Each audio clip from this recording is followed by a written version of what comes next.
الحمد لله رب العالمين والصلاة والسلام على أشرف المرسلين وعلى آله وأصحابه أجمعين أما بعد.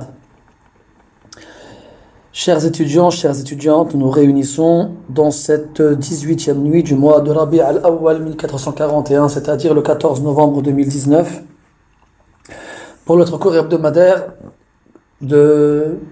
concernant la découverte et l'étude des caractéristiques prophétiques, physiques et morales, avec l'étude du livre de l'imam at-Tirmidhi rahimahullah ta'ala, qui a pour titre Al-Shama'il al-Muhammadiyya dans certains ouvrages. Nous avons pu, grâce à Allah ta'ala, la semaine dernière, clôturer la lecture du chapitre en rapport avec les cheveux blancs du prophète alayhi salatu wassalam al-Shayb. Et on passe donc au 6e chapitre qui a pour titre Ma ja'a fi khidabi rasulillahi sallallahu alayhi wa sallam. Al-khidab huwa talwin al-sha'ri bil-hanna'i wa nahwihi. Donc al-khidab, c'est la teinture, c'est le fait de teindre les cheveux, généralement avec du hanna. Donc le hanna, le henné, il donnait une teinte orange, rousse. Ou al-katam. Al-katam, lui, était plus sombre. Il donnait une teinte noire avec des reflets roux. Et l'auteur, rahimahullah ta'ala, donc a choisi un ordre logique dans la succession des chapitres, parce qu'après avoir parlé des cheveux blancs, eh bien, il nous parle de la teinture, parce qu'on a fait référence directement ou indirectement dans la lecture des hadiths précédents sur justement la question qui a soulevé une divergence chez les savants: est-ce que le prophète s'éteint les poils blancs ou non? Donc on va revenir à cette question par la suite, incha'Allah ta'ala. Après, concernant le jugement de se teindre les cheveux, que ce soit des cheveux blancs ou non, eh bien les savants, ils ont à ce sujet-là plusieurs avis. Eh bien, lorsque la couleur utilisée est autre que le noir, eh bien c'est considéré comme étant une sunna chez la majorité des ulama. Quand je dis la majorité, c'est-à-dire les quatre écoles, donc al-Ahnaf, al-Malikiya, al-Shafi'iyya, al-Hanabila. Mais il faut savoir que c'est un qawl chez al-Malikiya et qu'il y a un autre qawl qui dit que c'est mubah, yani que ça n'a pas de jugement, ce n'est pas interdit ni recommandé. Sinon, la majorité des ulama considèrent qu'il est détestable, qu'il est makrouh de se teindre les cheveux en noir.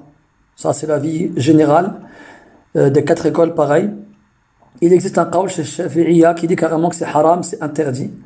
Et leur umda à ce sujet-là, leur base, est le hadith de la conversion du père d'Abu Bakr, yani Ibn Abi Quhafa, ou plutôt Abu Quhafa radiyallahu anhu, quand il est venu se convertir à l'islam et prêter allégeance au prophète alayhi salatu wassalam. Le prophète, il l'a vu avec des cheveux blancs, une barbe blanche comme la neige des montagnes, et il a dit Ghayyiru hada shib wajanibuhu wajtanibu as-sawad.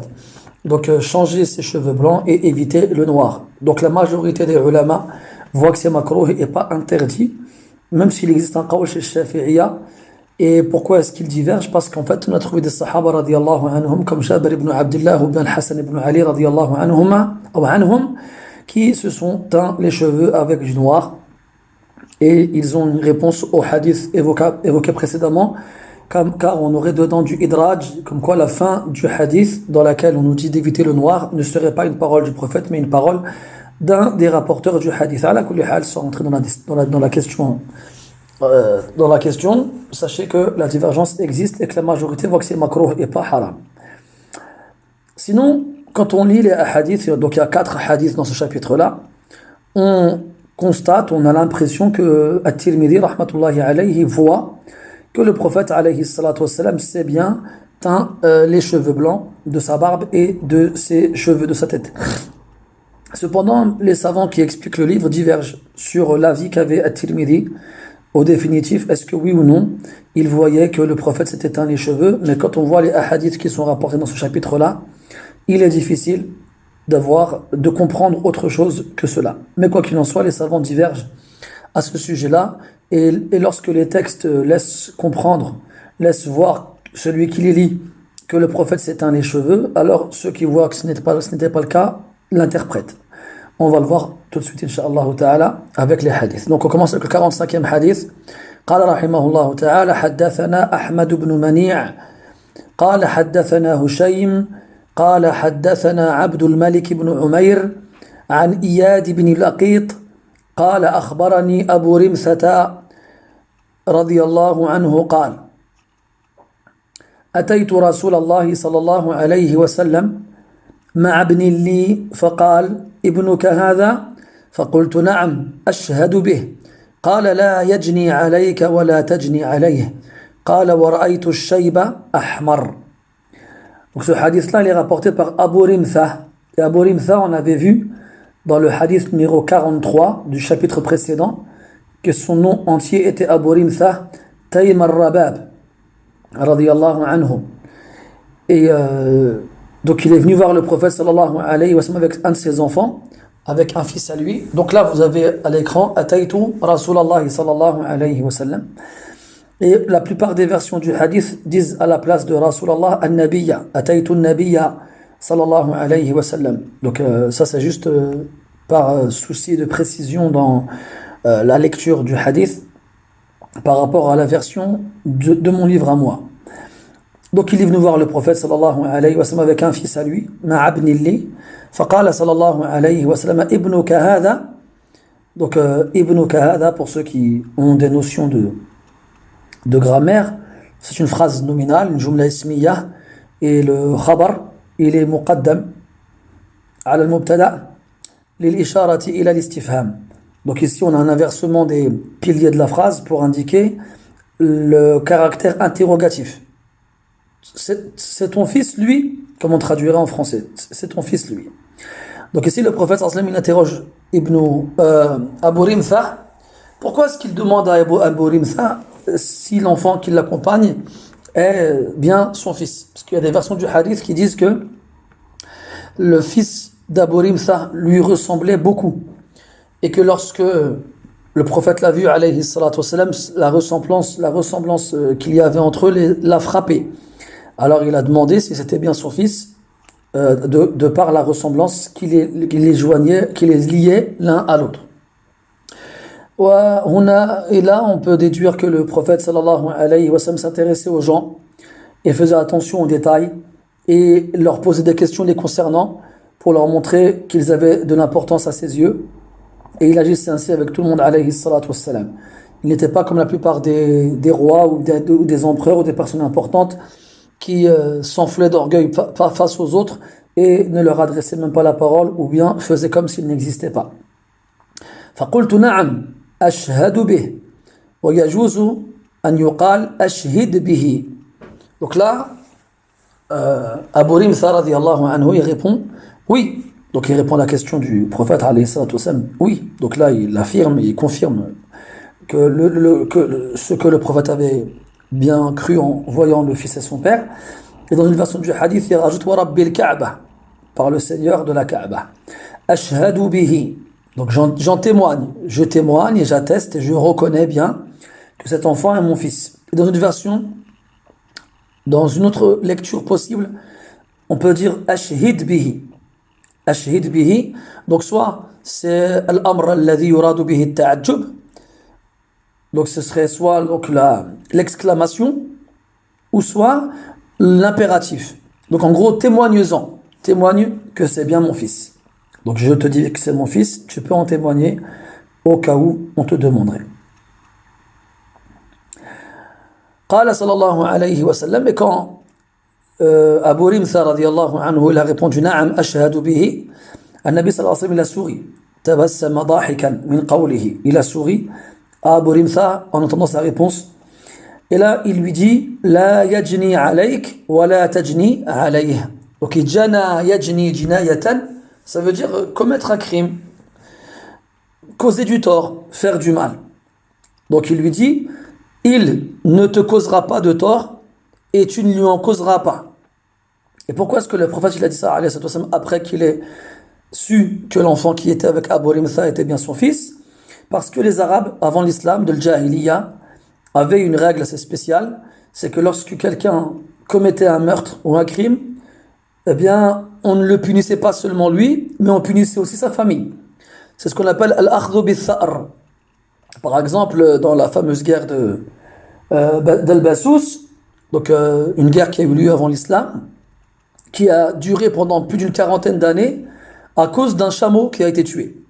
À cause d'un chameau qui a été tué. Donc il y a un chameau qui a été tué par un homme qui s'appelle Wa'il ibn Murrah al-Taghlibi. Wa'il ibn Bakr al-Taghlibi, pardon. Et bien, ce chameau appartenait à une femme qui s'appelait Al-Bassous. Et cette femme-là, donc, elle s'est plainte à sa famille. Et quand son neveu a appris ce qu'il s'est passé, il a été tué. Celui qui avait tué donc, le chameau de sa tante. Et lorsque le frère de Wa'il a su pourquoi son frère a été tué, eh bien, il a juré qu'en plus de tuer son assassin, qui s'appelait Jassès, il tuerait toute sa tribu. Et pendant 40 ans, il a tué chaque fois qu'il le pouvait, il tuait les membres de la tribu de Jassès et d'Al-Bassous. Ala kulli hal, donc les Arabes avant, lorsqu'ils se vengeaient, ils ne se vengeaient pas seulement sur celui qui avait commis le crime, mais aussi sur toute sa famille. Et Allah Azza wa Jalla a révélé dans le Coran وَلَا تَزِرُ وَازِرَةٌ وِزْرَ أُخْرَى. Et aucune âme ne portera le péché, le fardeau d'une autre, la responsabilité du crime commis par une autre. C'est pour ça qu'il lui dit لا يجني عليك ولا تجني عليه. Donc il ne te causera pas de tort comme tu ne lui en causeras pas. C'est-à-dire que si jamais ton fils commet un crime plus tard, tu n'en seras pas tenu responsable. Et si jamais tu commets un crime toi, ton fils n'en sera pas tenu responsable. Qala wal qa'ilu huna Abu Rimtha. Donc à la fin, Abu Rimtha il reprend la parole, il dit wa ra'aytu ash-shayba ahmar. Et j'ai vu que les cheveux blancs, donc ash-shayb, étaient de couleur rouge. Et là vous allez me dire comment est-ce que les cheveux blancs peuvent être rouges? Parce que tout simplement, ils étaient de couleurs différentes que le reste de la chevelure du prophète alayhi salatu wassalam. On a pu voir dans le chapitre précédent que le prophète avait à peine une vingtaine de cheveux blancs dans sa barbe et dans ses cheveux, et que la plupart des cheveux blancs qu'il avait, étaient dans sa anfaqa, donc dans les poils qu'il avait en dessous de la lèvre inférieure, et dans soudre, c'est-à-dire dans ses tempes. Donc, ces cheveux blancs étaient visibles parce qu'ils étaient de couleur rouge. Et dans une version du hadith, makhdoubun bil hanna, qui était donc teint avec du henné. Et ici, donc le texte peut paraître évident, comme quoi le prophète avait les cheveux teints en roux, mais ce n'est pas le cas. Ce n'est pas le cas, pourquoi? Parce que on avait vu dans un hadith précédent, dans le chapitre précédent, que Anas ibn Malik radiyallahu anhu nous avait dit que le prophète sallallahu alayhi wa sallam n'avait pas assez de cheveux blancs pour se teindre les cheveux blancs. Kana yaqul lam yablugh dhalika.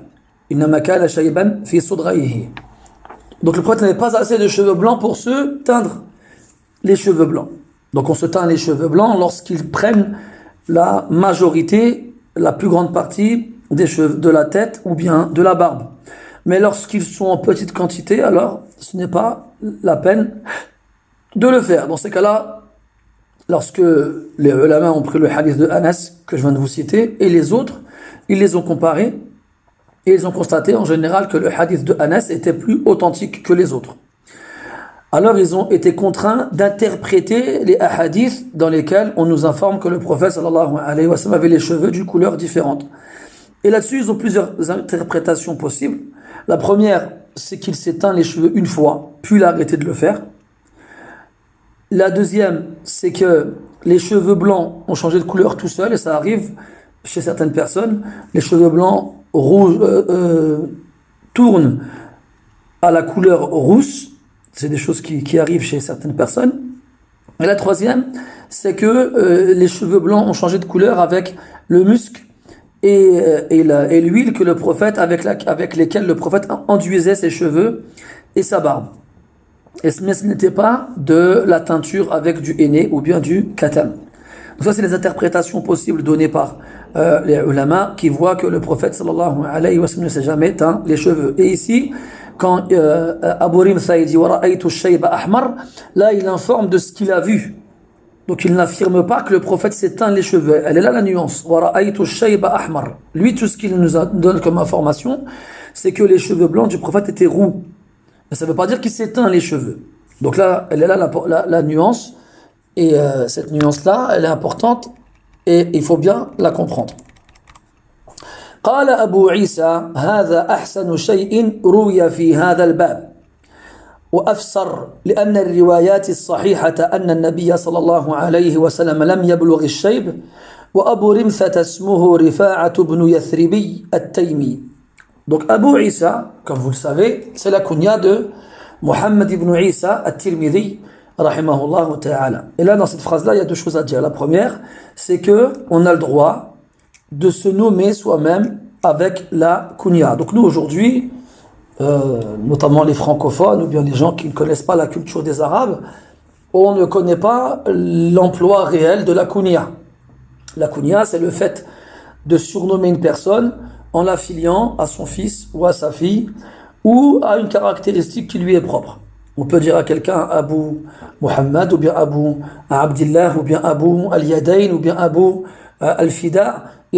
Donc la filiation ne sera pas forcément liée à une personne, elle peut être liée à quelqu'un qui n'existe pas, comme la kunya d'Aïcha radiyallahu anha, c'était Abdillah alors qu'elle n'avait même pas d'enfant, pour qu'on puisse dire que c'est Abdillah. Et d'ailleurs on l'appelait Abdillah par rapport au fils de sa sœur Asma qui s'appelait Abdullah ibn Zubayr, ou bien encore Abu Yahya Suhaib al-Rumi alors qu'il n'avait pas d'enfant qui s'appelait Yahya, ou encore une caractéristique de la personne physique comme le compagnon qu'on appelait Dhul Yadayn, ou bien Dhul Udhunayn comme c'était un des surnoms de Anas, ou bien ça peut aussi être une caractéristique morale comme Abu al-Fida ou autre. Ala kulli hal.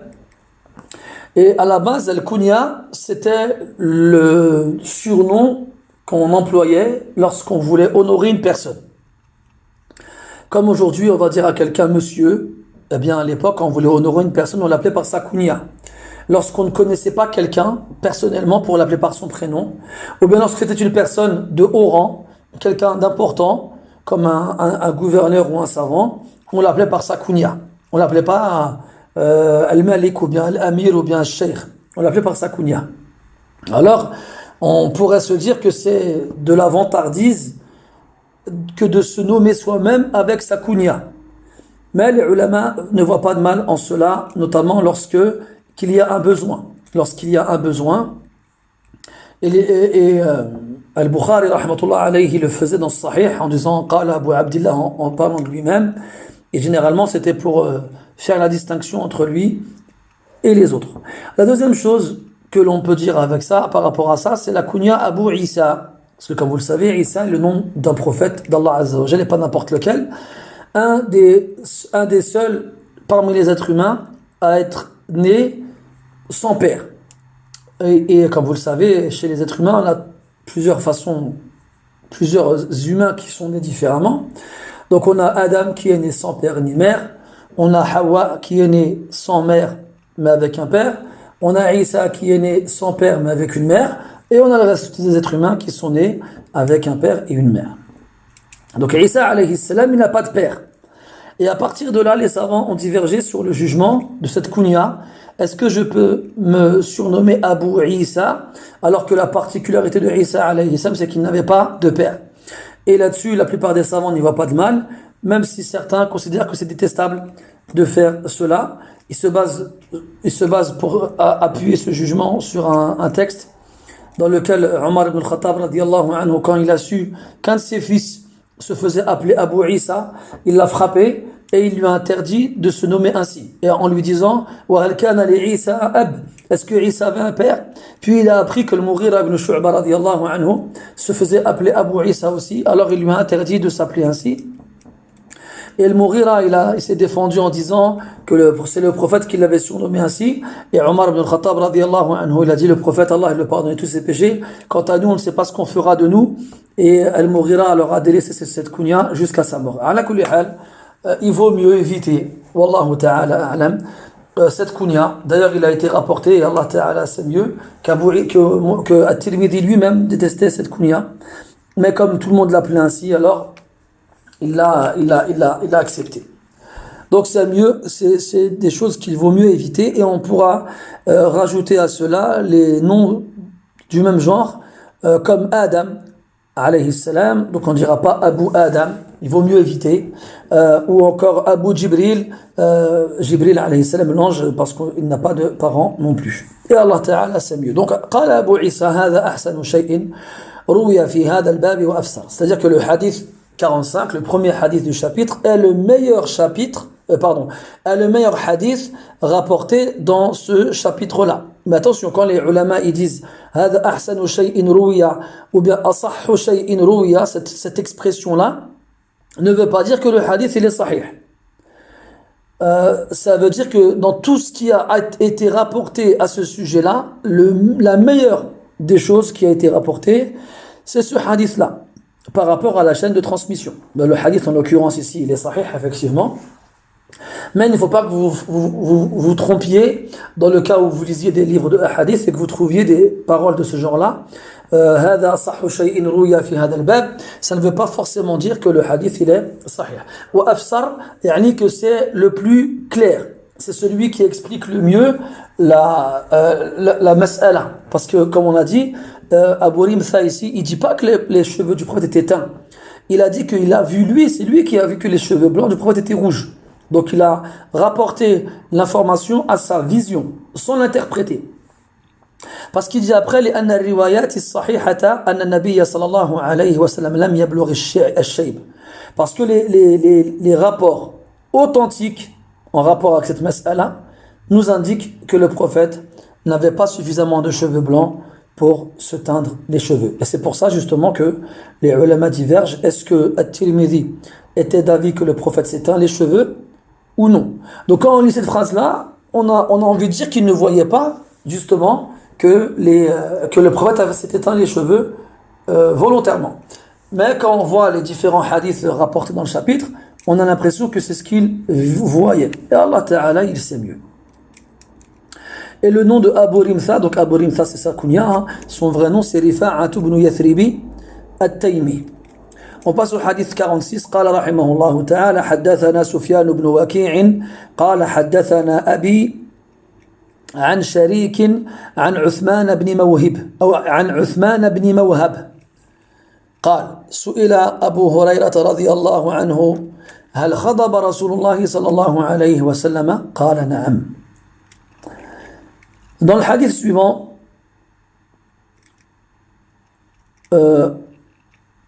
Uthman ibn Mawhab, rahimahullah ta'ala, et Uthman ibn Mawhab, c'est un grand imam que les gens connaissent plus sous le nom de l'A'raj. L'A'raj, ça veut dire celui qui boite. Et vous avez sûrement tous entendu, si vous êtes des Maghrébins au Maghreb, le jour du vendredi, avant que l'imam ne commence la khutbah, soit lui ou soit le mu'adhin, il rapporte le hadith de l'imam Malik, rahimahullah ta'ala, dans le Muwatta, quand l'imam Malik il dit قال مالك عن أبي الزناد عن الأعرج عن أبي هريرة رضي الله عنه عن أبي الزناد عن الأعرج. Donc l'A'raj c'est un des shaykhs des shuyukh de l'imam Malik rahmatullahi alayhi. Donc l'A'raj c'était donc cet imam là qui boitait et on l'appelait ainsi. Et pourtant Allah tabaraka wa ta'ala nous dit dans le Coran ولا تنابزوا بالألقاب. Ne vous donnez pas, ne vous lancez pas des sobriquets, mais lorsque c'est dans le but de distinguer les gens les uns des autres, alors il n'y a pas de mal, incha'Allah ta'ala. Donc il nous dit que Abu Hurayra radiyallahu anhu a été interrogé. Est-ce que le prophète se teignait? Est-ce qu'il se teignait les cheveux ou la barbe? Il a répondu oui. Il a répondu oui. Et bien entendu ici, Abu Hurayra radiyallahu anhu, lui il répond en fonction de ce qu'il a vu du prophète alayhi salatu wassalam. Donc ça c'est important à préciser que même si on a des témoignages des compagnons radiyallahu anhum comme quoi le prophète s'est teint les cheveux de la tête ou bien de la barbe, ce n'est pas un sujet à ittifaq, qui fait l'unanimité. Et donc soit on dira que c'est une preuve pour ceux qui disent que le prophète s'est teint les cheveux et la barbe, ou soit on l'interprétera comme on l'interprétait précédemment en disant que soit il l'a fait une fois puis il a arrêté de le faire, ou bien que les cheveux, leur couleur ont changé tout seul, ou bien qu'ils ont changé à cause de l'huile et du muscle que le prophète utilisait, alayhi as-salatu was-salam. Et Allah Ta'ala, il sait mieux. قال أبو عيسى وروى أبو عوانة هذا الحديث عن عثمان بن عبد الله بن موهب فقال عن أم سلمة. Donc là, il y a juste une petite précision à faire. Je vais...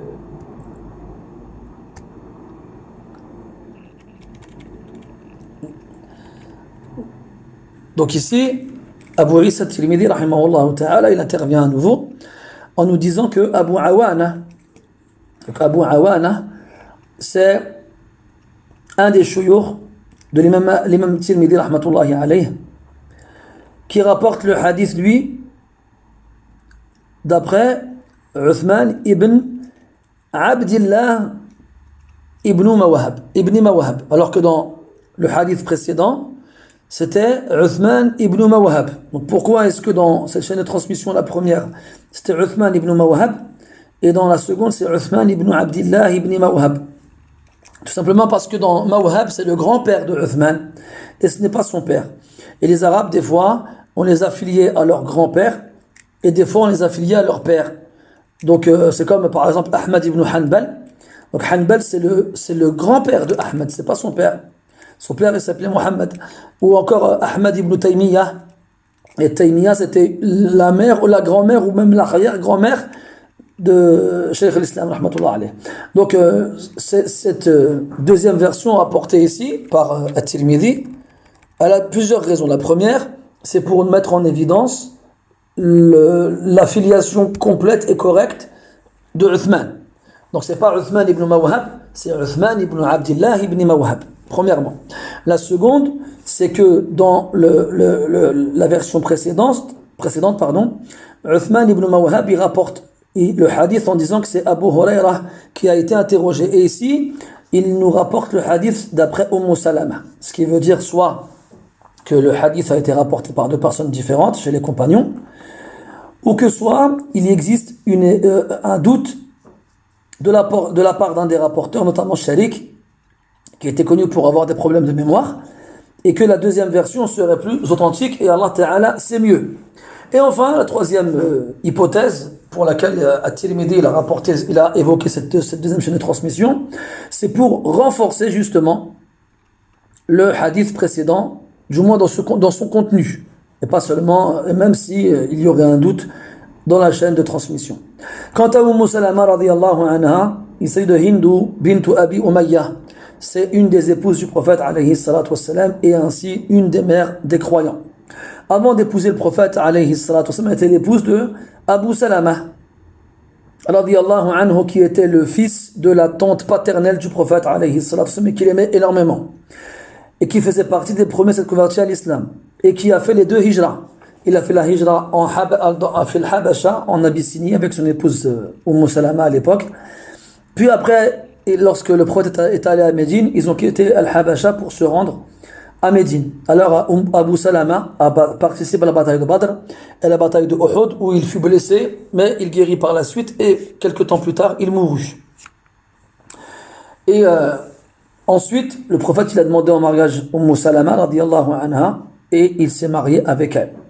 Et Salama radiyallahu anha était une femme connue pour sa beauté et pour son intelligence et sa sagesse. Et parmi les différents hadiths qu'elle rapporte et qui prouvent sa sagesse, le hadith de l'Hudaybiyah, après que le prophète sallallahu alayhi wa sallam s'est rendu à la Mecque pour accomplir la Umrah avec certains de ses compagnons, qui étaient à peu près 1000, et que Quraysh les ont empêchés de s'y rendre, après que le prophète ait fait un pacte avec Quraysh, dans lequel ils se mirent d'accord sur une trêve de 10 ans, eh bien, le prophète donc a demandé aux compagnons radiyallahu anhum de sacrifier leurs offrandes et de se raser la tête. Mais ils refusèrent de le faire, de peur que le jugement soit abrogé et qu'ainsi ils puissent garder leurs cheveux, parce qu'ils tenaient à leurs cheveux. Alors le prophète, en colère de ne pas voir ses compagnons exécuter son ordre, rentre dans sa tente où se trouvait Salama, et lorsqu'elle a vu la colère sur son visage, elle lui a demandé pourquoi il était en colère, et il lui a expliqué ce qui s'est passé. Elle lui a dit: écoute, ne parle à personne, sors, va te raser la tête et tu verras, ils feront tous comme toi. Alors le prophète l'a écouté, il est sorti de sa tente et il a été se faire raser la tête, et ainsi ses compagnons ont failli s'entretuer pour être le premier à se raser la tête après le prophète alayhi salatu wassalam. Et pour finir, Salama radiyallahu anha est la dernière des épouses du prophète sallallahu alayhi wa sallam à mourir. On dit qu'elle avait 84 ans quand elle est morte, radiyallahu anha wa ardaha. On passe au hadith suivant, le hadith 47. قوله رحمه الله تعالى حدثنا إبراهيم بن هارون قال حدثنا النضر أو قال أنبأنا النضر بن زرارة عن أبي جناب عن إياد بن لقيط عن الجهدمة امرأة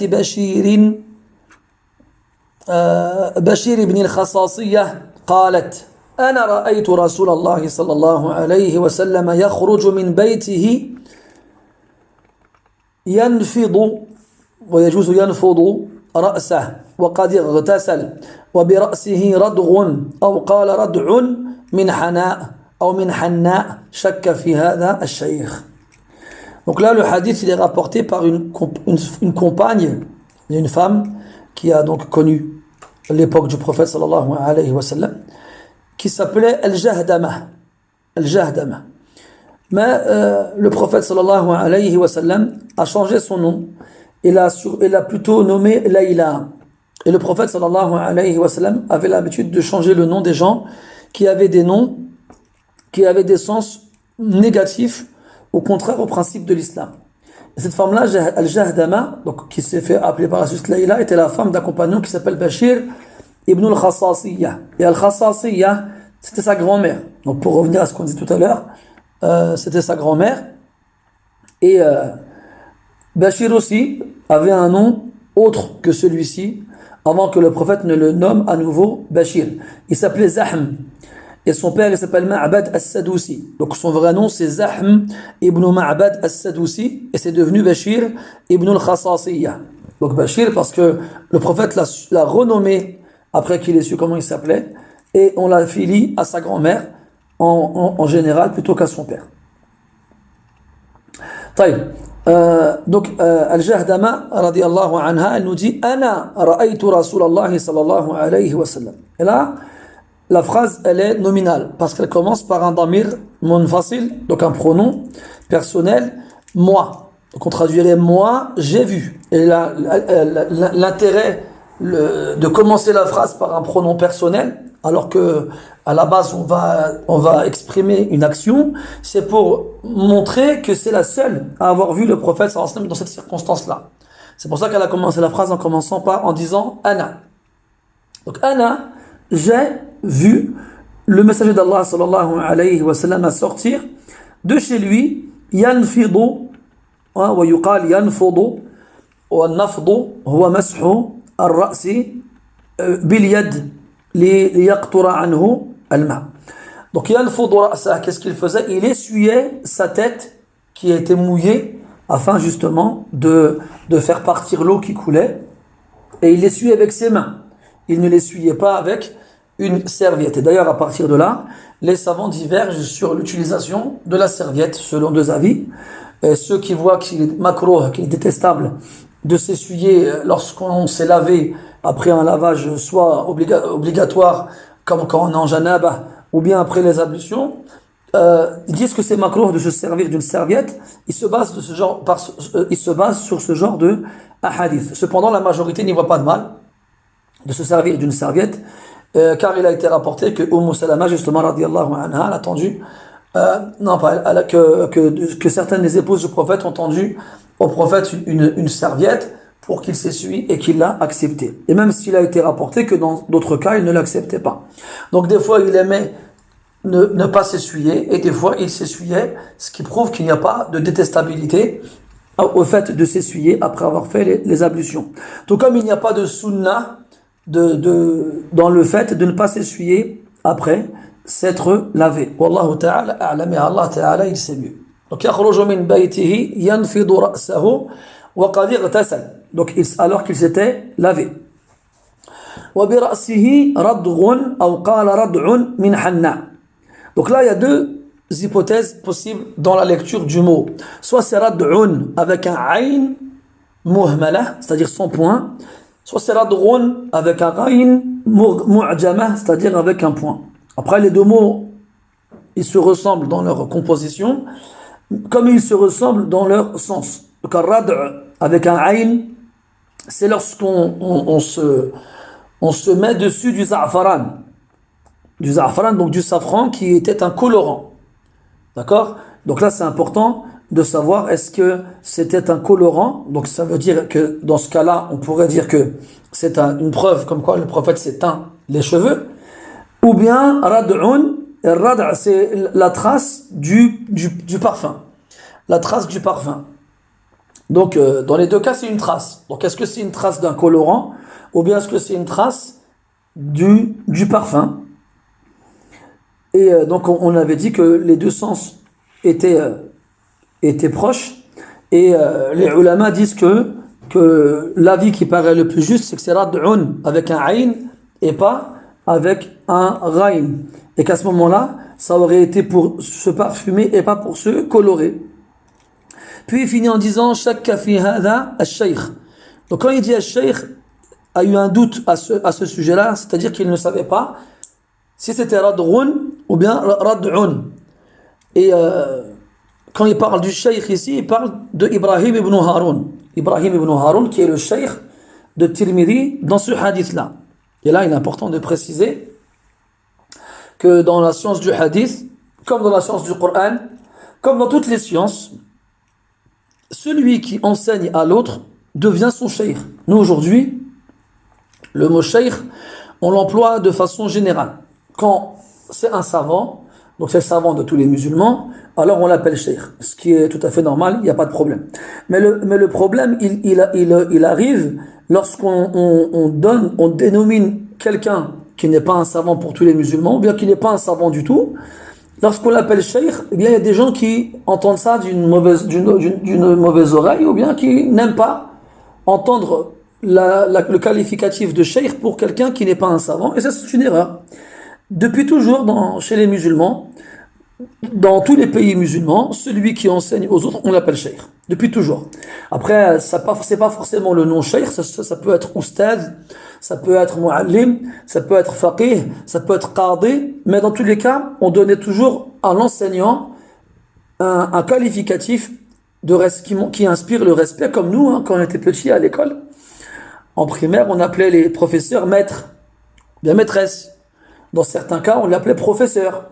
Ou bien quand on arrivait au collège et au lycée, on l'appelait maître, monsieur ou madame. On n'appelle pas les professeurs par leur prénom. Et bien cette règle-là, elle existe depuis toujours chez tout le monde, sauf jusqu'à aujourd'hui, où malheureusement, comme les gens ont mal compris le principe du tashayyuh ou bien de l'mishyacha, alors ils estiment que ce titre-là, les gens ne le méritent pas. Alors qu'Ibn Taymiyyah, rahimahullah ta'ala, il a un kalam connu à ce sujet-là. Il a dit toute personne qui t'apporte un intérêt dans ta religion, qui t'enseigne une chose dont tu tires profit dans ta religion, il deviendra ton shaykh dans cette chose qu'il t'a enseignée. Il deviendra ton shaykh dans cette chose qu'il t'a enseignée, même s'il est mort et enterré depuis des siècles. Donc cette reconnaissance du bienfait de l'enseignant sur son élève existe depuis toujours, et existe chez tous les musulmans jusqu'à aujourd'hui. Wallahu al-musta'an. Ala kulli hal, quand il a dit shakka fi hada al-shaykh, il parle du premier qui lui rapporte le hadith, c'est-à-dire Ibrahim ibn Haroun rahimahullahu ta'ala. Et dans la science du hadith, donc tous ceux qui rapportent le hadith aux autres, on les appelle shaykh, tous. Et pourtant, si jamais vous avez l'occasion de lire les biographies de certains rapporteurs, vous trouverez que parmi eux, il y en avait qui étaient des paysans, qui étaient des agriculteurs, qui étaient des commerçants, qui n'avaient pas réellement comment dirais-je, de lien avec la science de façon générale, mais ils connaissaient un hadith. Ils connaissaient un hadith ou bien quelques hadiths, et les gens voyageaient jusqu'à cette personne-là pour apprendre le hadith de sa bouche, et après, ils transmettaient le hadith comme ça, en disant « Hada shaykhi fi hada al-hadith ». C'est mon shaykh dans ce hadith-là. Ça veut dire que une personne qui lui a rapporté un hadith devient son shaykh dans ce hadith jusqu'à sa mort, et même après sa mort, comme on peut le lire dans les hadiths pour ceux qui connaissent la science du hadith. Taïb. On passe au hadith suivant, le hadith numéro 48. قال رحمه الله تعالى حدثنا عبد الله بن عبد الرحمن قال حدثنا عمرو بن عاصم قال حدثنا حماد بن سلمة قال حدثنا حميد عن أنس رضي الله عنه قال رأيت شعر رسول الله صلى الله عليه وسلم مخضبا أو مخضوبا عفوا رأيت شعر رسول الله صلى الله عليه وسلم مخضوبا. Ce hadith-là, il est rapporté par Anas, radiyallahu anhu. Il nous dit qu'il a vu le prophète, les cheveux du prophète, sallallahu alayhi wa sallam, teints.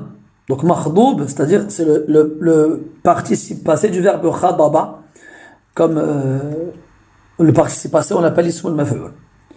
Donc là, il nous dit que le hadith, que les cheveux du prophète étaient teints.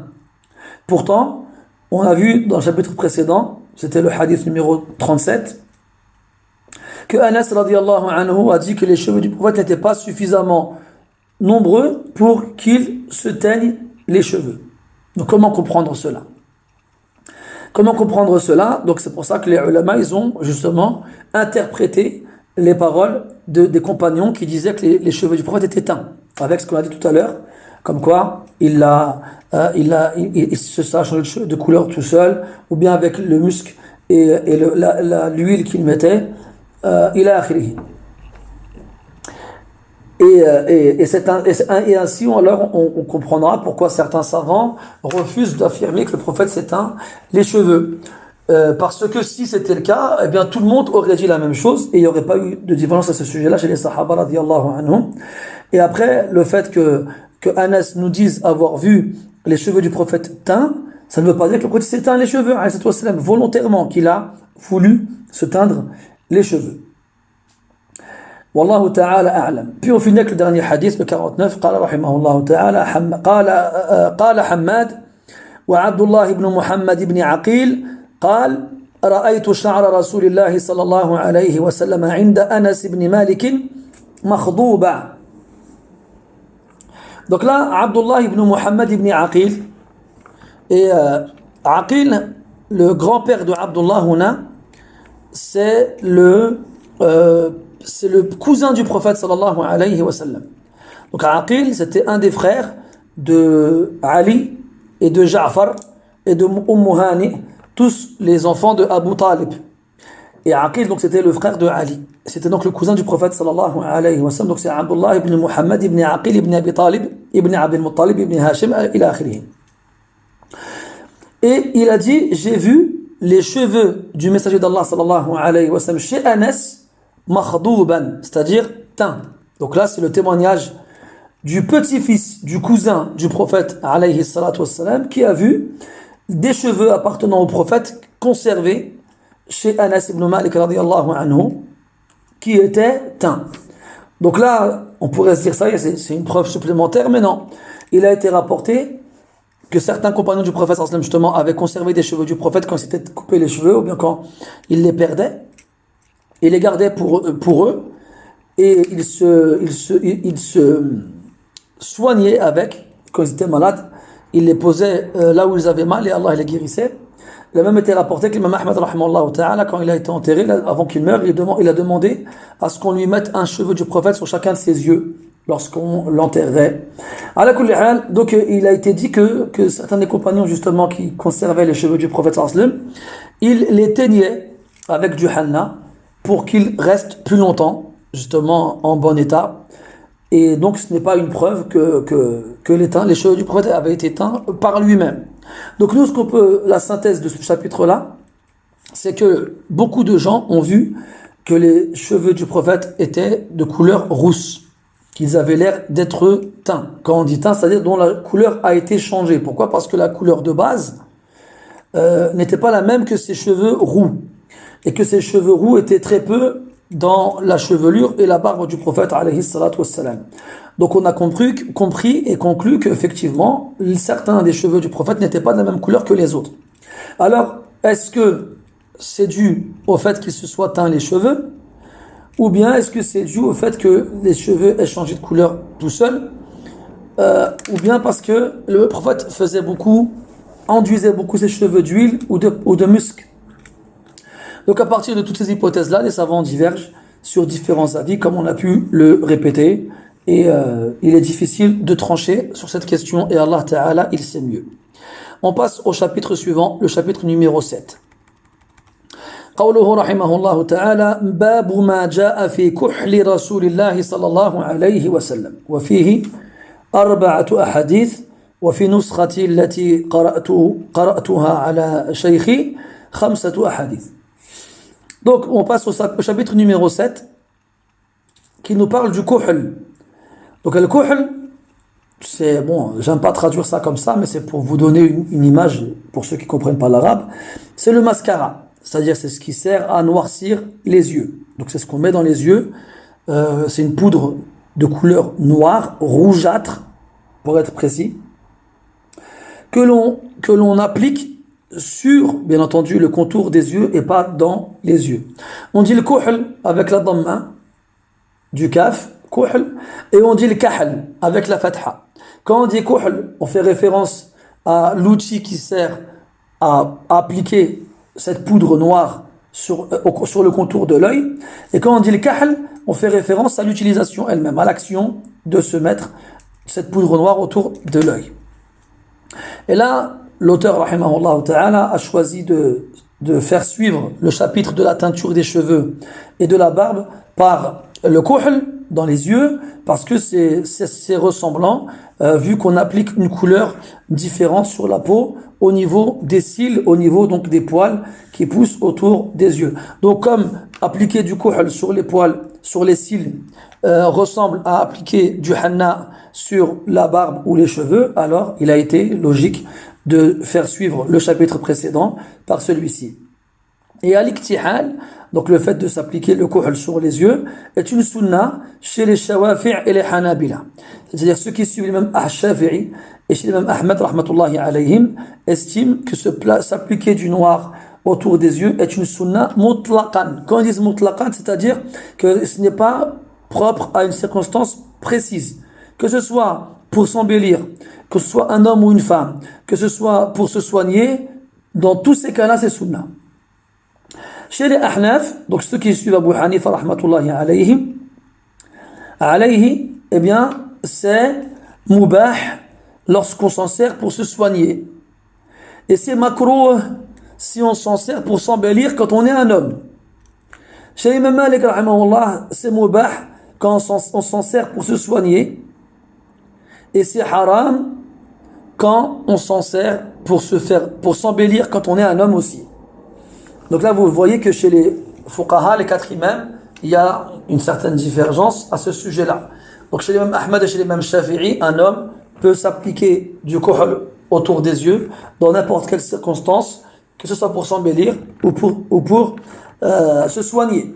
Maintenant, il est important de préciser que si on veut s'embellir avec du kuhl, c'est à condition que les hommes dans le pays dans lequel on vit le font. Si on est tout seul à mettre du kuhl autour de ses yeux et on sort et les gens ils nous regardent bizarrement parce qu'ils ne reconnaissent pas ces choses-là, alors on ne le fera pas. Sinon, chez Abu Hanifa, c'est mubah. Chez Abu Hanifa et chez Malik, c'est mubah de s'en servir quand on est un homme pour se soigner. Donc ce n'est pas une chose dans laquelle on obtient une récompense où on suit le prophète alayhi salatu wassalam. Et dans le cas où on le ferait en tant qu'homme pour s'embellir, eh bien chez Abu Hanifa c'est makrouh et chez l'imam Malik c'est haram, rahmatullahi ala al-jami'. Donc il a dit wafihi, donc à l'écran vous avez wafihi arba'atu ahadith, donc il y a 4 hadiths dans la version qu'on va lire ensemble, mais dans celle que moi j'ai lue à mon cheikh, il y en a 5. Donc je vais vous expliquer pourquoi c'était en fonction de la comptabilisation d'une parole en tant que hadith tout seul ou non. On commence avec le hadith numéro 50. قال رحمه الله تعالى حدثنا محمد بن حميد الرازي قال أنبأنا أبو داود الطيالسي عن عباد بن منصور عن عكرمة عن ابن عباس رضي الله عنهما أن النبي صلى الله عليه وسلم قال اكتحلوا بالإثمد فإنه يجل البصر وينبت الشعر. Donc dans ce hadith-là rapporté par Ibn Abbas radiyallahu anhuma, le prophète sallallahu alayhi wa sallam nous dit iktahilu. Donc iktahilu c'est le verbe à l'impératif de l'iktihal, ça veut dire appliquer sur vos yeux, sur le contour de vos yeux au niveau des cils, le kuhl, et utiliser une poudre qu'on trouvait dans le Hijaz à l'époque dans la région de Médine et de Mecca qu'on appelle al-ithmid. Et al-ithmid, donc c'est le nom d'une pierre comment on dirait, que l'on pulvérisait pour obtenir une poudre de couleur noire qui penchait vers le rouge, d'une couleur noire, rougeâtre, et qu'on utilisait donc pour les yeux. Et à la base, c'est que c'était à des vertus médicinales, comme on va le voir ici. قال فإنه يجلو البصر. Donc يجلو du verbe جلا يجلو جلاء وهو التحسين, car ça embellit la vue. Donc là, il est important de préciser qu'on fait référence pas à l'œil, mais à la vue. Et là, plus précisément, ça fait référence au blanc de l'œil.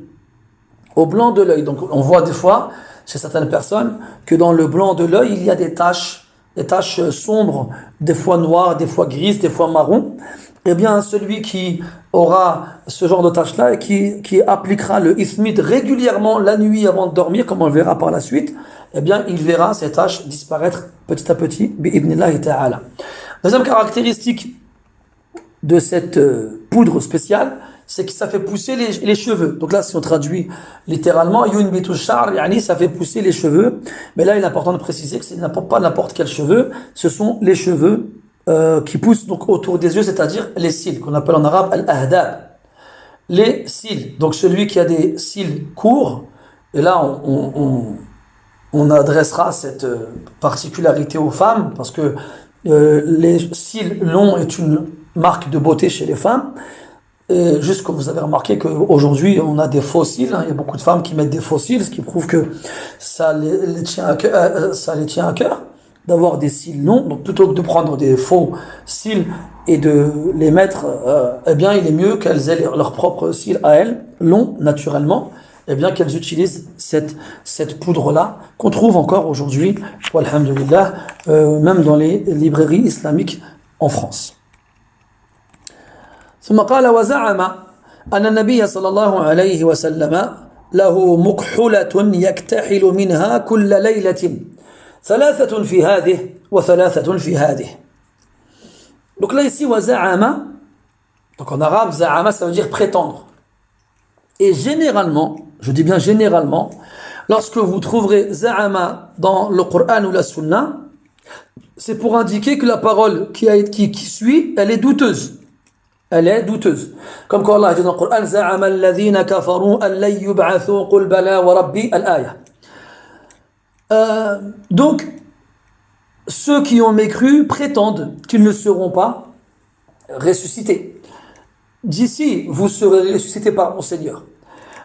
Donc, za'ama, généralement, c'est pour mettre en doute la parole qui suit. Mais pas tout le temps. Dans le hadith, on trouve ce verbe-là employé pour mettre en évidence, justement, une parole qui a été confirmée. Ce qui est le cas ici. Donc, comme ici, za'ama, ça revient à qui? Ça revient à Abdullah ibn Abbas, parce que c'est lui qui rapporte le hadith, radiyallahu anhuma. Donc, il ne convient pas pour Ikrima, ou bien pour n'importe quel des rapporteurs du hadith précédemment, de dire de Ibn Abbas qui prétend une chose fausse. Hasha, bien entendu, c'est pas possible. Donc, quand on dit za'ama ici, on le comprendra selon le sens bon du terme, et pas selon l'autre sens, même si généralement c'est celui-ci qui vient en premier. وَزَعَمَ أَنَّ النَّبِيَّ صلى الله عليه وسلم له مكحولة. Donc il a dit, Ibn Abbas, que le prophète possédait une mukhula. Donc la mukhula, avec une dhamma sur le mim et une dhamma sur le ha, c'est le mikhal ou bien le mikhal. Donc c'est le bâton qui sert à justement appliquer cette poudre noire sur l'œil. Et mukhula ne répond pas au qiyas. Qu'est-ce que le qiyas? C'est la règle de base sur laquelle avec laquelle on formera le mot. D'accord? Donc à la base on dit mikhal ou bien mikhal, et mukhula, cette forme-là, elle est très rare, on la trouve quasiment pas dans les mots en langue arabe. Mais ça existe quand même, la preuve.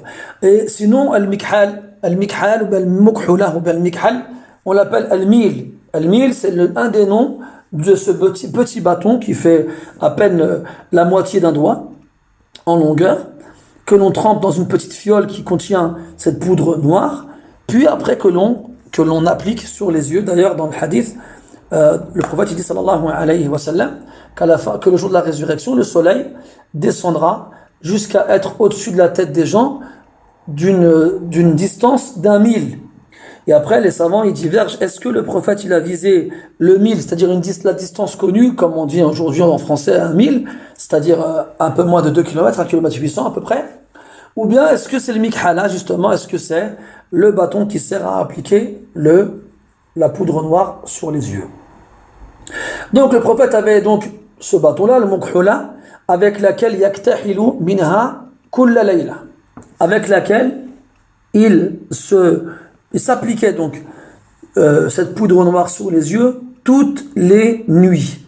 Et pourquoi est-ce que le prophète faisait cela la nuit et pas le jour?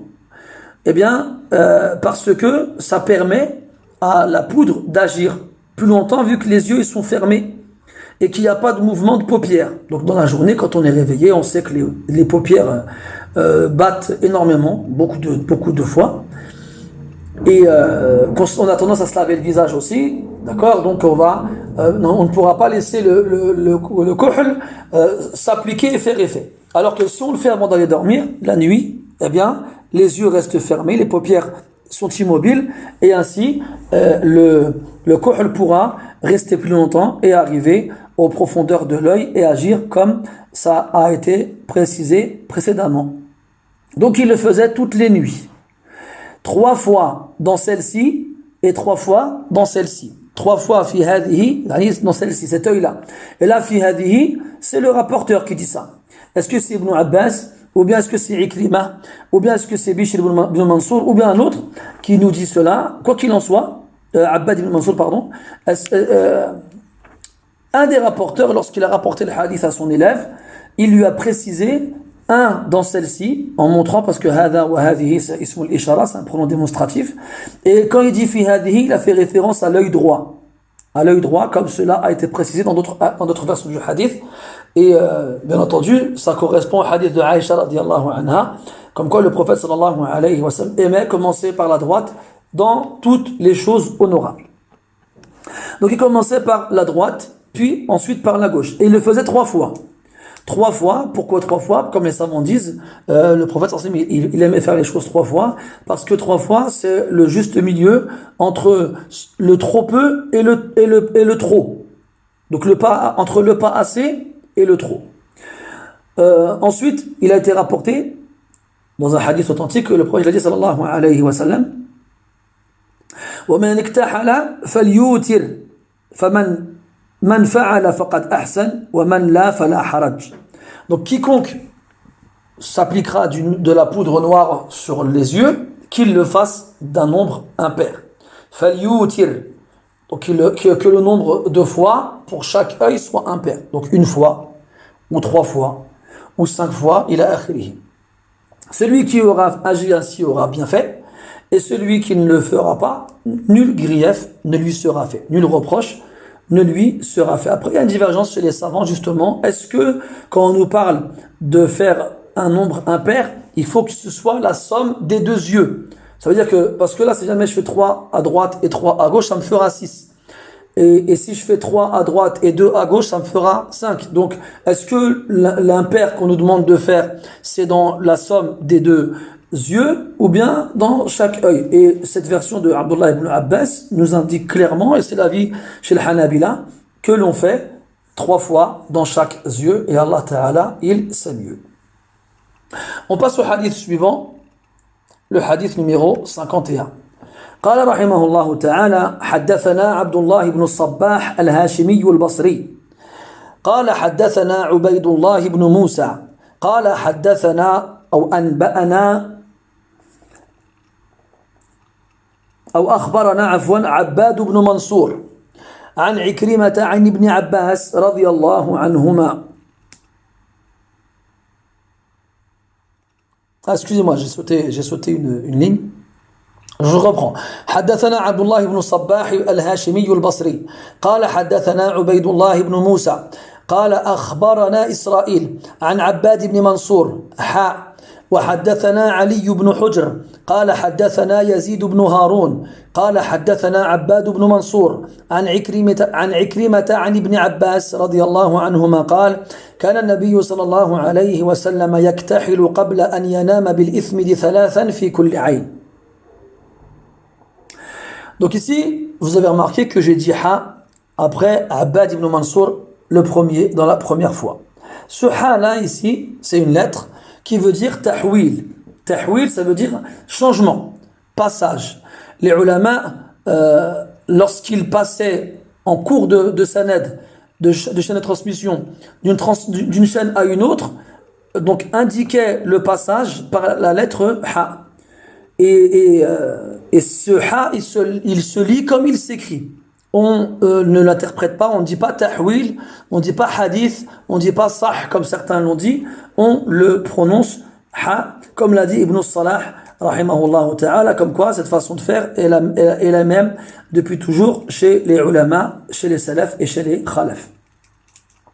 Taïb, donc Abbad ibn Mansour, il rapporte d'après Ikrima, d'après Ibn Abbas, que le prophète sallallahu alayhi wa sallam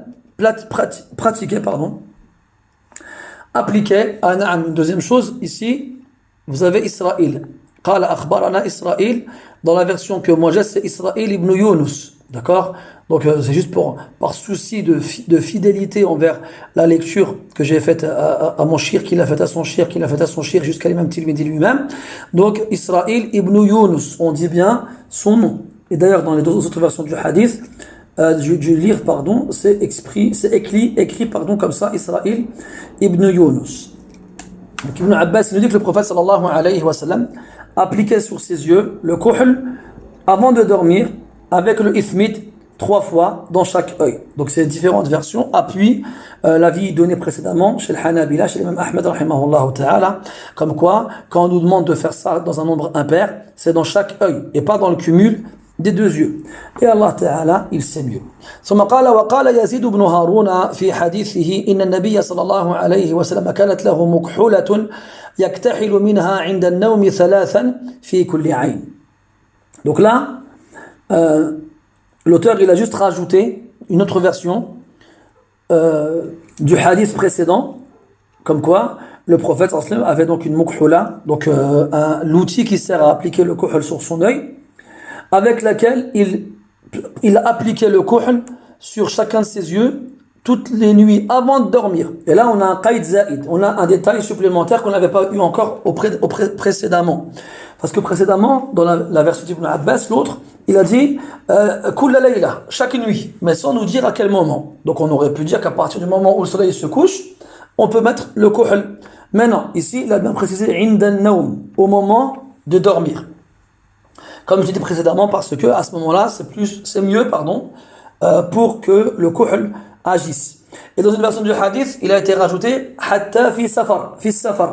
Même quand il voyageait, le prophète appliquait le kuhl sur ses yeux, alayhi as-salatu was-salam. Hada yadullu ala al-mudawamati wal-istimrar, ce qui indique la régularité et le fait que cette action était appliquée régulièrement. Et d'ailleurs, pour que les bénéfices évoqués par le prophète précédemment, jala'u al-basar wa inbatu al-sha'r, pour que les yeux se blanchissent, le blanc des yeux s'illumine, et pour que les cils poussent, eh bien, il faut que cette pratique ait lieu régulièrement. On passe au hadith suivant, le 52. Donc là, je continue, hein. Vous savez, vous vous souvenez, j'étais absent il y a de ça 2 semaines. Et donc, on a convenu que je rajouterai un peu... pour rattraper l'heure perdue lors de mon absence. Donc la semaine dernière, on avait rajouté à peu près 25 minutes. Là, on va finir le chapitre jusqu'à ce que, au bout de 3 ou 4 séances, on ait récupéré l'heure perdue, Inch'Allah ta'ala. Donc on continue avec le chapitre, le hadith numéro 52. قال رحمه الله تعالى حدثنا أحمد بن منيع قال حدثنا محمد بن يزيد عن محمد بن إسحاق عن محمد بن المنكدر عن جابر وهو ابن عبد الله رضي الله عنهما قال رسول الله صلى الله عليه وسلم عليكم بالإثمد عند النوم فإنه يجلو البصر وينبت الشعر. Donc ici vous avez remarqué que j'ai rajouté dans le hadith, vous avez un petit 1 après Jabir, parce que dans la version que j'ai, c'est marqué Huwa ibn Abdillah. Donc pourquoi est-ce que dans certains livres on rajoute la filiation de Jabir?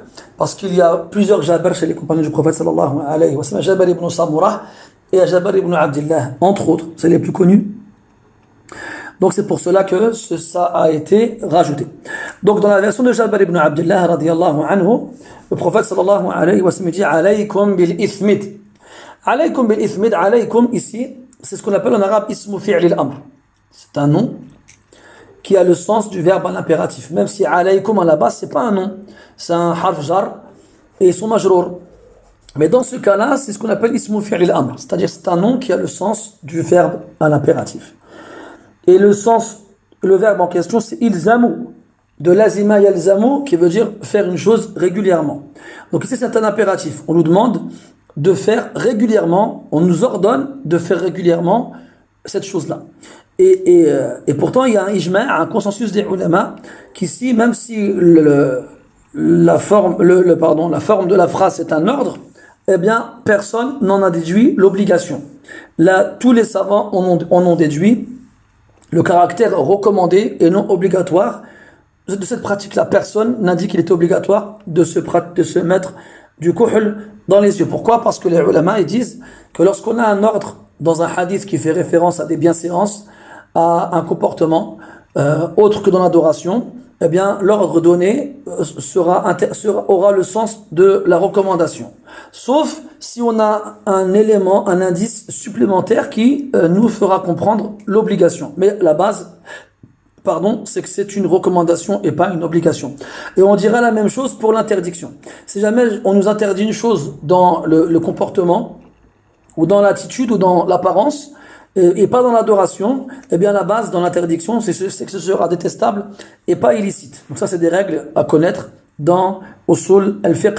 Et malheureusement, certaines personnes qui ne connaissent pas ce genre de règles-là, eh bien, lorsqu'ils lisent des hadiths avec des ordres ou bien des interdictions, ils considèrent que ce sont des obligations ou des choses illicites, alors que ce n'est pas le cas chez tous les ulama de la communauté.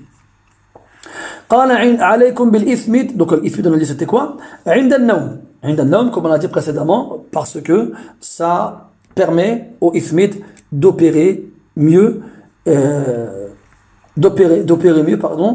pour les effets cités par la suite. Et là, on va rajouter une deuxième chose, puisqu'on a vu que chez l'imam Shafi'i et chez l'imam Ahmed, on pouvait mettre du kuhl quand on est un homme, même pour s'embellir. Pourquoi on précise quand on est un homme? Parce qu'à la base, ce sont les femmes qui s'embellissent avec le kuhl. Mais dans certaines sociétés, dans certains pays, eh bien, même les hommes s'embellissent avec le kuhl, et il n'y a pas dans cela une ressemblance envers les femmes. Eh bien, dans le cas où on voit l'avis comme quoi l'homme a le droit de se mettre du kuhl pour s'embellir, eh bien, il est important de préciser qu'ici, ce n'est pas lorsqu'il va dormir qu'il le mettra. Il va s'embellir pour qui? Vu qu'il dort. Quand il en mettra pour sortir, pour aller donc dehors, il peut le faire à n'importe quel moment de la journée ou de la nuit. Maintenant, si jamais par contre il le fait pour se soigner, alors, ou bien pour les vertus évoquées dans le hadith, il le fera avant de dormir. D'ailleurs, autre élément évoqué par les savants, c'est que ce conseil-là, de mettre du kuhl avant d'aller dormir, c'est pour ceux qui ont les yeux en bonne santé. Pourquoi on parle des yeux en bonne santé? Parce que des fois, il y a des gens qui ont les yeux malades, on peut avoir une conjonctivite ou autre type de maladie en rapport avec les yeux. Alors à ce moment-là, ce sera à éviter. Ce sera à éviter de mettre du kuhl dans ses yeux quand les yeux ils sont malades, à la base. Parce que le kuhl, le ithmid notamment, il permet le blanchissement de l'œil, donc la partie blanche de l'œil, et la pousse des cils. Mais si l'œil est déjà touché par une maladie, comme la conjonctivite ou autre, alors ce sera à éviter, parce que ça peut rajouter du mal à la personne en question. On passe au hadith suivant, le hadith numéro 53. قال رحمه الله تعالى حدثنا قتيبة بن سعيد قال, donc là c'est marqué قال بشر بن المفضل, mais là en fait il manque le fameux أخبرنا ou haddathana qu'il y a toujours entre les rapporteurs. Donc, qala akhbarana ou haddathana Bishr ibn al-Mufaddal عن عبد الله بن عثمان بن خثيم عن سعيد بن جبير عن ابن عباس رضي الله عنهما قال قال رسول الله صلى الله عليه وسلم إن خير أكحالكم الإثمد يجل البصر وينبت الشعر. Donc ce hadith-là revient à peu près au même sens que les hadiths précédents, sauf qu'il y a une légère différence. قوله رحمه عليه الصلاة والسلام إن خير أكحالكم, le meilleur de vos akhal. Donc là, ça nous fait comprendre qu'il existe plusieurs types de kuhl, de cette poudre, cette fameuse poudre noire qu'on se met autour des yeux. Eh bien, le meilleur d'entre eux, c'est l'ithmid. Donc ça veut dire qu'il en existe d'autres et qu'il n'est pas obligatoire d'utiliser l'ithmid, on peut utiliser autre chose. Mais le seul qui apportera comme propriété et comme vertu à l'œil ce qui a été évoqué, c'est l'ithmid et pas un autre. Donc yajlul basar, comme on a dit, il nettoiera les taches dans le blanc de l'œil et il fera pousser les cils. Et là, juste une petite précision concernant l'élève de Abdullah ibn Abbas ici, Sa'id ibn Jubayr, rahimahullah ta'ala. Sa'id ibn Jubayr était considéré comme étant l'un des meilleurs tabi'in. Et il faut savoir que les savants divergent sur qui est le meilleur tabi'i, sur trois avis. Donc il y a Uwais al-Qarani, il y a al-Hassan al-Basri et il y a Sa'id ibn Jubayr. Donc les savants divergent sur cette question-là, qui parmi les tabi'in, donc les tabi'in comme vous le savez, ce sont ces hommes et ces femmes qui ont rencontré beaucoup des compagnons du prophète sallallahu alayhi wa sallam. Et chez eux il y a trois tabaqat. Dans les tabi'in, donc la génération qui est venue après les compagnons du prophète sallallahu alayhi wa sallam, il y a trois degrés. Il y a al-kubra, al-tabaqat al-kubra, ce sont ceux qui ont rencontré plus de sahaba que de tabi'in.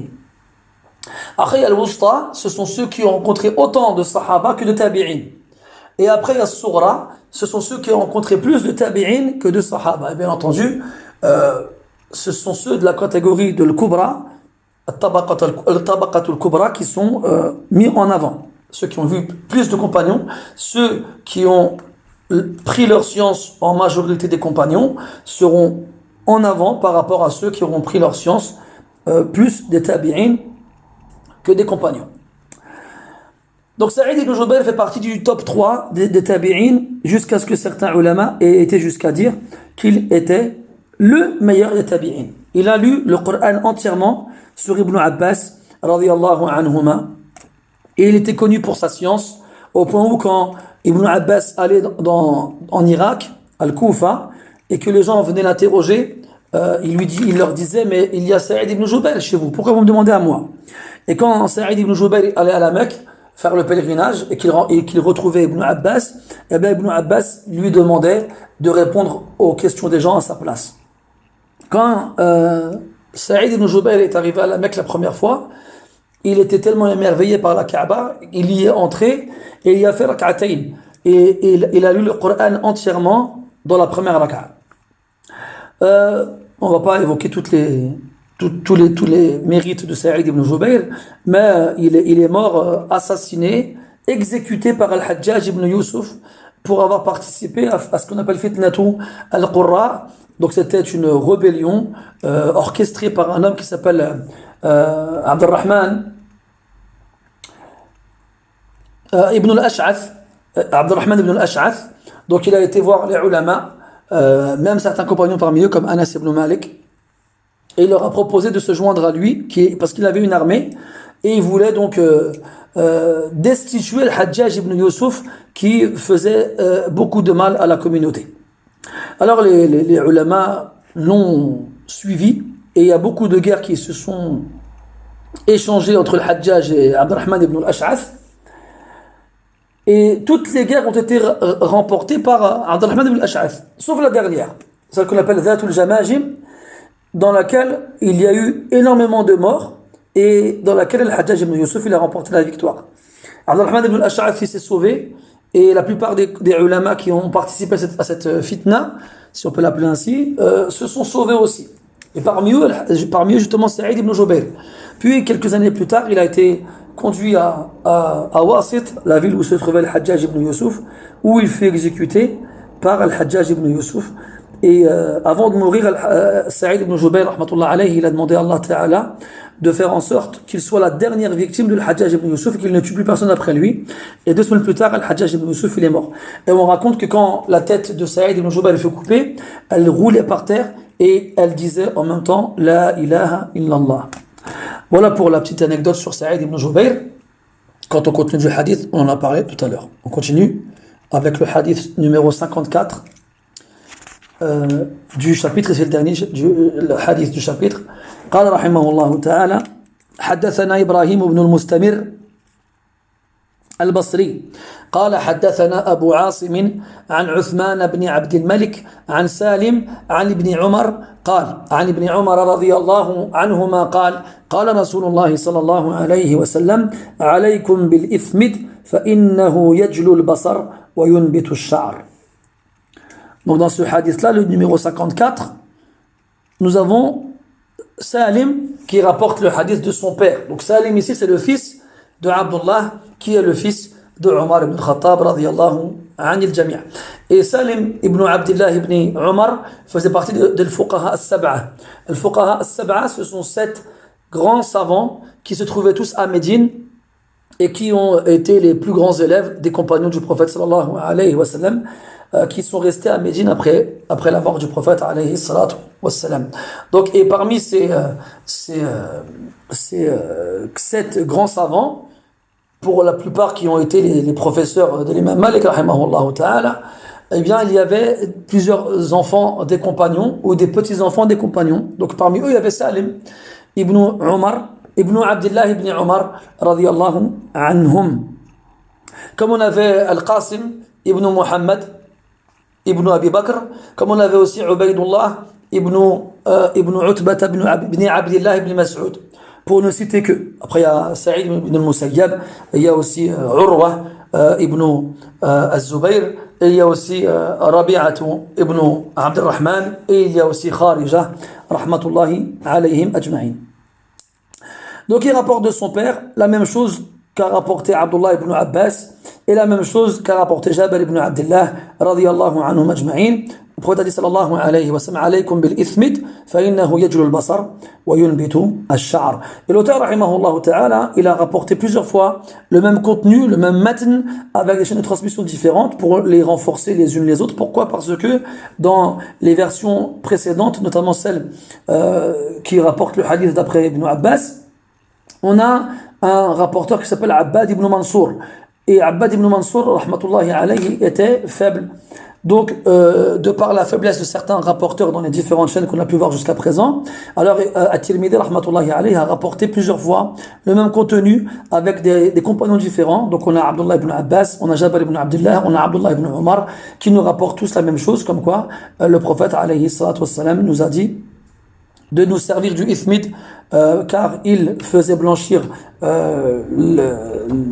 la partie blanche de l'œil, dans le cas où elle serait tachée et assombrie, et elle faisait pousser les cils des yeux.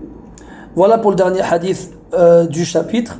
Donc on a vu 2 chapitres ensemble aujourd'hui, alhamdulillah, et on a donc vu ensemble 9 hadiths, grâce à Allah Azza wa Jal. On va s'arrêter ici pour aujourd'hui, et on reprendra la semaine prochaine avec 1 ou 2 chapitres supplémentaires bi'idhnillahi ta'ala. Donc jusqu'à là, je demande à Allah Azza wa Jal de vous préserver et de vous permettre de vous instruire dans sa religion et d'apprendre à connaître encore plus le prophète et le messager d'Allah sallallahu alayhi wa sallam. سبحانك اللهم وبحمدك أشهد أن لا إله إلا أنت نستغفرك ونتوب إليك وصلى الله على نبينا محمد وعلى آله وأصحابه أجمعين والحمد لله رب العالمين وبارك الله فيكم والسلام عليكم ورحمة الله وبركاته.